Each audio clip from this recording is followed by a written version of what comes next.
सभी साथियों को नमस्कार।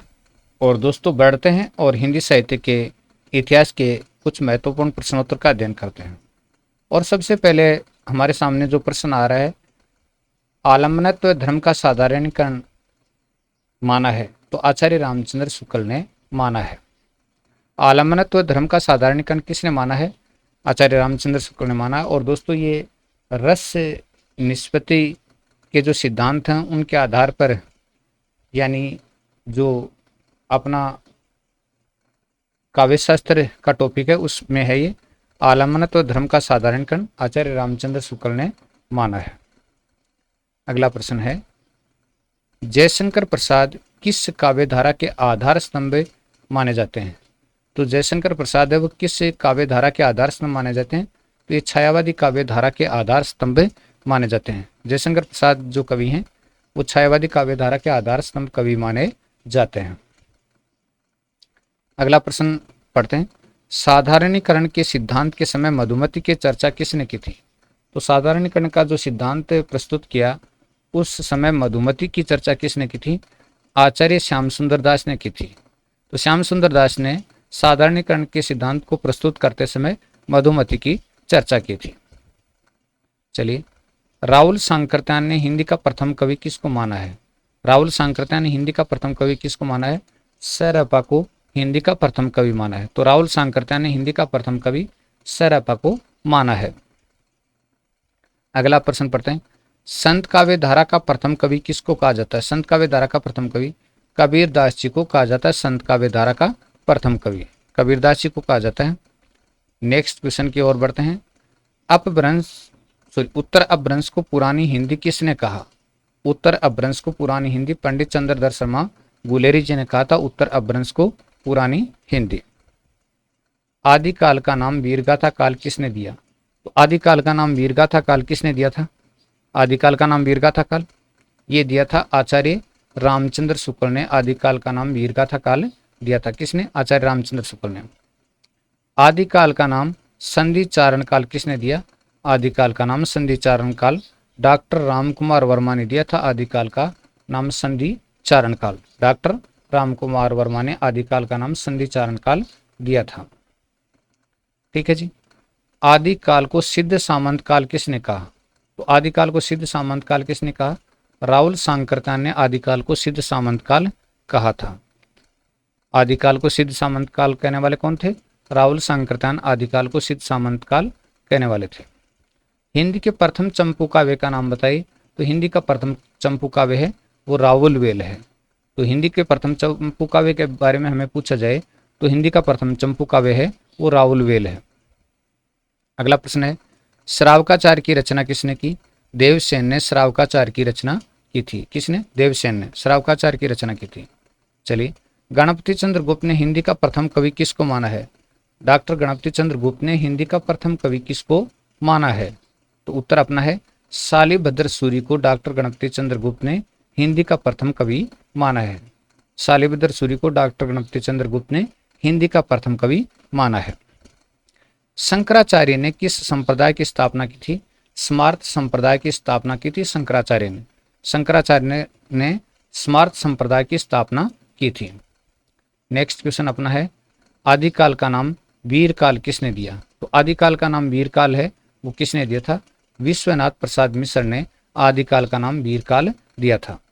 विश्वनाथ प्रसाद मिश्र ने आदिकाल का नाम क्या दिया था? वीरकाल नाम दिया था। नेक्स्ट क्वेश्चन है, आदिकाल का नाम प्रारंभिक काल किसने दिया? आदिकाल का नाम प्रारंभिक काल किसने दिया था? तो मिश्र बंधु ने आदिकाल का नाम प्रारंभिक काल दिया था। किसने? मिश्र बंधु ने। आदिकाल को चारण काल किसने कहा था? तो बात आ गई कि चारण काल किसने कहा था? संधि चारण काल डॉक्टर रामकुमार वर्मा ने कहा, लेकिन चारण काल किसने कहा है? तो दोस्तों, डॉक्टर जॉर्ज ग्रेसन ने आदिकाल को चारण काल कहा था। अगला है, राहुल वेल के रचनाकार का नाम बताइए। तो रोड़ा कवि की रचना है जिसका नाम है राहुल वेल। राहुल वेल है वो रोड़ा कवि की रचना है। अगला प्रश्न पढ़ते हैं, उक्ति व्यक्ति प्रकरण के रचयिता का नाम बताइए। तो ये दामोदर कवि की रचना है जिसका नाम है उक्ति व्यक्ति प्रकरण। उक्ति व्यक्ति प्रकरण दामोदर कवि की रचना का नाम है उक्ति व्यक्ति प्रकरण। चलिए नेक्स्ट, वर्ण रत्नाकर की रचयिता का नाम बताइए। तो ये ज्योतिरीश्वर ठाकुर की रचना है वर्ण रत्नाकर। बहुत ही प्रसिद्ध रचना है दोस्तों। वर्ण रत्नाकर रचना के रचनाकार ज्योतिरीश्वर ठाकुर हैं। नेक्स्ट अपनी रचना है परमाल रसों का दूसरा नाम कौन सा है? तो आला खंड है परमाल रसों का दूसरा नाम। आला खंड है वो परमाल रसों का दूसरा नाम है। नेक्स्ट है आदिकाल को बीज वपन काल नाम किसने दिया? आचार्य महावीर प्रसाद द्विवेदी ने आदिकाल को बीज वपन काल नाम दिया था। तो आदिकाल को बीज वपन काल नाम देने वाले कौन थे? आचार्य महावीर प्रसाद द्विवेदी थे आदिकाल को बीज वपन काल नाम देने वाले। चलिए, आदिकाल को अपभ्रंश काल किसने कहा? तो डॉक्टर धीरेन्द्र वर्मा ने आदिकाल को अपभ्रंश काल कहा था। किसने? डॉक्टर धीरेन्द्र वर्मा ने आदिकाल को अपभ्रंश काल कहा था। नेक्स्ट क्वेश्चन है अपभ्रंश भाषा के प्रथम कवि का नाम बताइए। पुष्यपदंत अपभ्रंश भाषा के प्रथम कवि हैं। कौन? पुष्यपदंत अपभ्रंश भाषा के प्रथम कवि हैं। हिंदी में सबसे पहले दोहा चौपाई का प्रयोग किसने किया? सरअप्पा ने हिंदी में सबसे पहले दोहा चौपाई का प्रयोग किया था। किसने? सरअप्पा ने। नेक्स्ट है सरअप्पा का दूसरा नाम क्या था? सरोज वज्र सरअप्पा का दूसरा नाम था। सरोज वज्र क्या था? सरअप्पा का दूसरा नाम था सरोज वज्र। नेक्स्ट क्वेश्चन अपना है परमात्म प्रकाश की रचना किसने की? जोइंदू ने परमात्म प्रकाश की रचना की थी। किसने? जोइंदू ने परमात्म प्रकाश की रचना की थी। नेक्स्ट है पाहुड़ दोहा के रचयिता का नाम बताइए। मुनीराम सिंह की रचना है पाहुड़ दोहा। पाहुड़ दोहा है वो मुनीराम सिंह की रचना का नाम है। संदेश राशक किस प्रकार का काव्य है? तो ये खंड काव्य है दोस्तों। संदेश राशक है वो खंड काव्य है। नेक्स्ट प्रश्न है रेवंत गिरिराज के रचयिता का नाम बताइए। रेवंत गिरिराज के रचयिता तो ये विजय सेन सूरी की रचना है रेवंत गिरिराज। रेवंत गिरिराज रचना है वो विजय सेन सूरी की रचना का नाम है। चंद बरदाई को हिंदी का प्रथम महाकवि किसने माना? तो आचार्य रामचंद्र शुक्ल ने चंद बरदाई को हिंदी का प्रथम महाकवि माना था। किसने? आचार्य रामचंद्र शुक्ल ने हिंदी का प्रथम महाकवि चंद बरदाई को माना था। चलिए, आचार्य रामचंद्र शुक्ल ने हिंदी का प्रथम महाकाव्य किसको माना है? तो प्रथम महाकाव्य किसको माना है? पृथ्वीराज रासो को आचार्य रामचंद्र शुक्ल ने हिंदी का प्रथम महाकाव्य माना है। किसको? पृथ्वीराज रासो को हिंदी का प्रथम महाकाव्य माना है।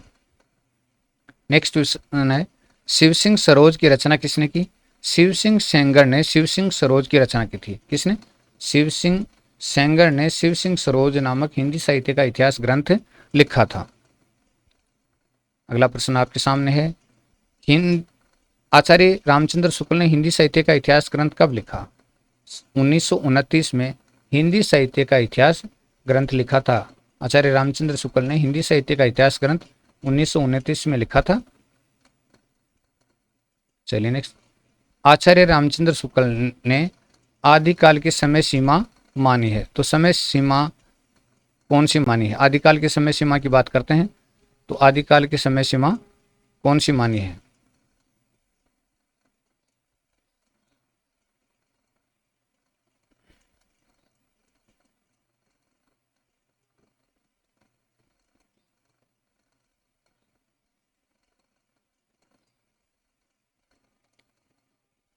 और ये मानी है विक्रम संवत 1050 से 1375 तक।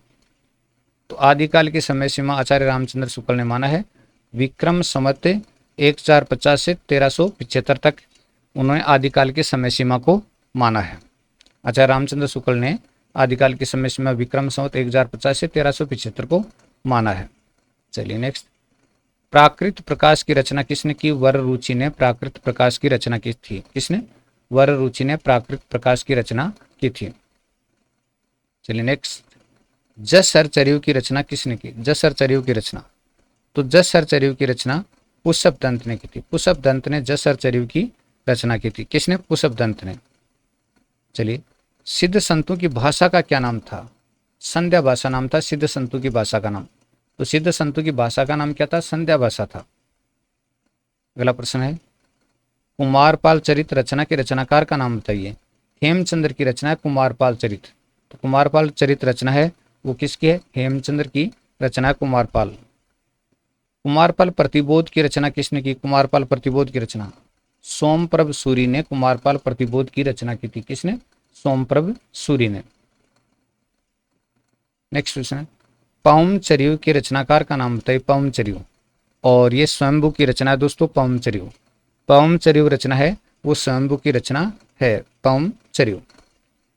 महापुराण की रचना किसने की? महापुराण की रचना, तो महापुराण की रचना पुष्पदंत ने की थी। महापुराण की रचना पुष्पदंत ने महापुराण की रचना की थी।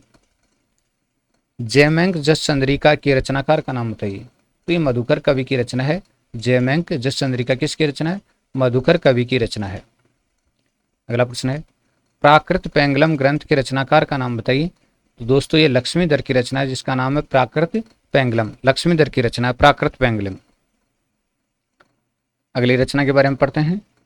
गोरखनाथ की रचनाओं को गोरखवाणी के नाम से किसने संपादित किया? गोरखनाथ की रचना थी और उसको गोरखनाथ की रचनाओं को संकलित करके गोरखवाणी के नाम से किसने संपादित किया? पीताम्बर दत्त बड़थवाल ने गोरखनाथ की रचनाओं को गोरखवाणी के नाम से संपादित किया था। किसने? पीताम्बर दत्त बड़थवाल ने। नेक्स्ट क्वेश्चन अपना है, पृथ्वीराज रासो में कितने समय है? 69 समय है पृथ्वीराज रासो में। कितने? 69 समय। रणमल छंद की रचना किसने की थी? रणमल छंद की रचना, तो रणमल छंद की रचना श्रीधर ने की थी दोस्तों। श्रीधर ने रणमल छंद की रचना की थी। अगला प्रश्न है, कथा सरित सागर के रचयिता का नाम बताइए। सोमदत्त की रचना है कथा सरित सागर, तो कथा सरित सागर है वो सोमदत्त की रचना का नाम है, कथा सरित सागर। नेक्स्ट है, भृंग भृंगी के संवाद के रूप में किस रचना को लिखा गया है? भृंग भृंगी के संवाद के रूप में किस रचना को लिखा गया है? तो कीर्ति लता को लिखा गया है दोस्तों।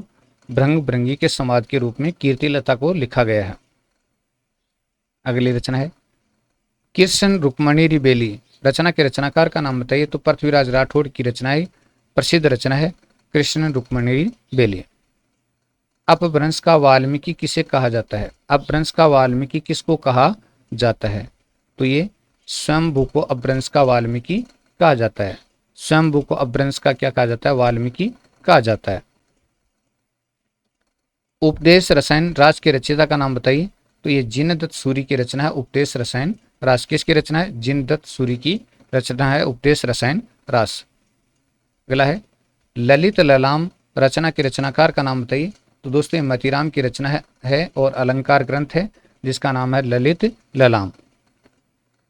तो दोस्तों ये वीडियो आपको कैसा लगा? अगर अच्छा लगा तो आपका बहुत बहुत आभार, और वीडियो देखने के लिए और भी ज़्यादा आभार। तैयारी करते रहिएगा दोस्तों, बाकी अगर अच्छा नहीं लगा तो इग्नोर कीजिएगा। हमेशा तैयारी की तरफ जुटे रहिएगा।